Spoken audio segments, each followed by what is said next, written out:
So my name is David Garlock. I work with Straight Ahead organization, and we're working to abolish life without parole. Have you ever heard of the term death by incarceration? Yeah. Yeah. You have? Yeah. Can you tell me what that means to you?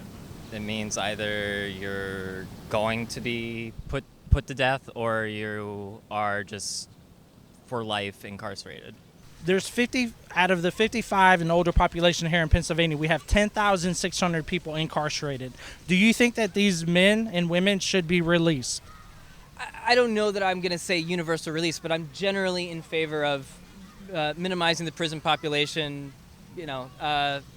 cutting police budgets, those kinds of things. So, I mean, I would say I'm generally in favor, but I'm not going to go blanket yes and opening the doors and say everybody run out. How do you guys feel about second chances? We are very pro it. We definitely believe that God gives second chances. So in Pennsylvania, we have 10,600 people that are 55 and older.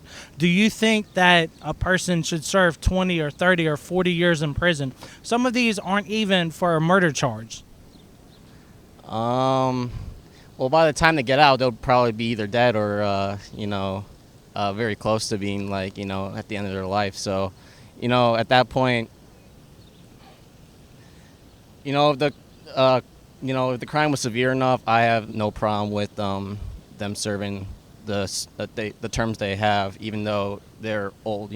Age is not, unless when you're a full adult, you have the full extent of the law to apply on you and everything like that. So, at that point, I have no problem with the term of length for these older people that commit these crimes.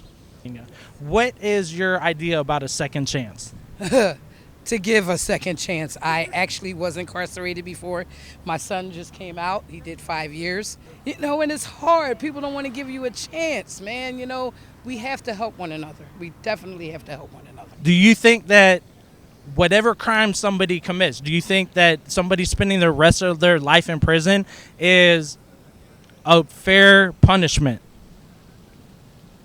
Generally, no. At some point, if you're in your 70s, I really don't think you're going to do anything. What are you going to do? Are you really going to kill somebody just out of nowhere? Probably not. You probably can't even physically do it. So what we're doing is we're working on some parole eligibility for people with life without parole and geriatric. So do you know that there's 39,000 people in PA that are incarcerated, and 10,600 of those are over 55? I don't know, but it sounds right. What do you think? Do you think, as what you just said, do you think that this population should be released? 55, maybe. Not so much, but a little bit older, yeah. Yeah, they should be probably released. 1 out of 10 people in the United States serving life without parole are here in Pennsylvania. What does that number say to you? I don't believe in life without parole, period, unless you're the Unabomber or something, right? It's not actually the Unabomber, well, I don't know. I don't know how publicly I want to talk about it. But no, I'm generally opposed to putting people in prison for their entire lives. So how would you feel about this population being able to at least have a parole hearing? I would be all for it. I would be the first one on the board to help them, especially those who have been incarcerated, improperly. There wasn't, back in the day, wasn't a lot of evidence, and they just put him in jail, and now you're serving all this time. And then come to find out, here's new DNA, and here's new this, and here's new that, but you done served 30 years. Now you can't get that 30 years back. You know what I mean? Even if you sue them, the money's not going to get you that time. You know what I mean? So I would be all for it. I am an advocate to help anybody. We all need help. And if we don't help each other, who will? Now, what if I told you I went to prison for murder when I was 20 years old? How would you react to that? I don't really care. You're here right now. You're not killing me, so. What if I told you I went to prison for murder when I was 20 years old? You did? I didn't know that. Yes. That's kind of crazy. Yeah, so my brother and I, we were sexually and physically abused for 8 years, and we took the person's life. We got 25-year sentences, and I served 13 and a half years in prison in Alabama. So when you were just talking about the circumstances, what do you think about the circumstances in our case? Well, you guys were probably pretty young, right?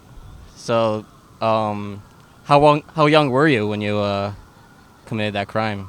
I was 19 and a half, and so it was the only way at that time where we felt we could get away from the sexual and physical abuse. Okay. I mean, it's pretty messed up, but like, I mean, murder is murder. You know what I mean? It's the guy's gone forever now. You know.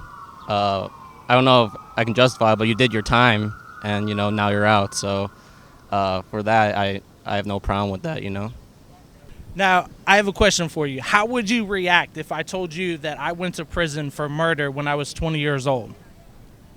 I say, look at you and look what God has done. He's a restorer. He can restore the years that the cankerworm has eaten. So I love it. So that means you're out here doing something good with your life and you're contributing to the community. We are all about rejudication, reentry, and you're a citizen of society. You are not an ex-offender.